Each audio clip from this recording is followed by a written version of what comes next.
Dans ce service d'urgence, une consultation maladie de Lyme a ouvert en début d'année. Depuis, elle ne désemplit pas. Sylvie se rend à son deuxième rendez-vous. Elle est malade depuis 3 ans. Une consultation vécue comme une bouée de sauvetage. On a même dit que je simulais la douleur. Donc oui, voilà, c'est compliqué à gérer et à vivre. Sur Sylvie, aucun signe extérieur de la maladie, ou très peu, et pourtant des douleurs et des troubles importants du système nerveux.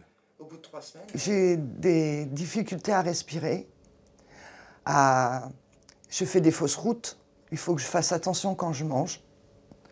J'ai des difficultés à parler, à réfléchir, je cherche mes mots en général. Les tiques, ces toutes petites bêtes qui plantent leur tête dans l'épiderme. De plus en plus, elles sont porteuses de la Borrelia, la bactérie de la maladie de Lyme. Et pour s'en protéger, il n'y a pas 36 solutions.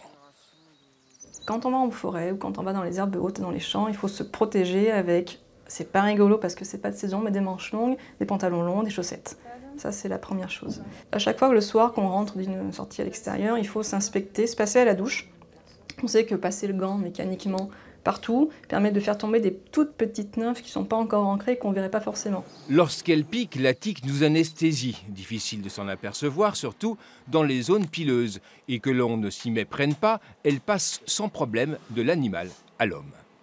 Après une morsure, elle fait un repas de sang et ensuite elle tombe et son cycle se poursuit.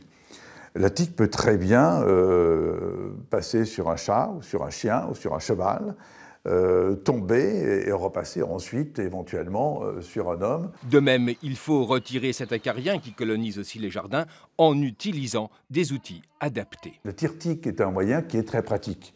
Parce qu'on prend, c'est une petite pince qui permet de tourner dans le sens inverse des aiguilles d'une montre et qui permet effectivement de sortir la tique avec la tête.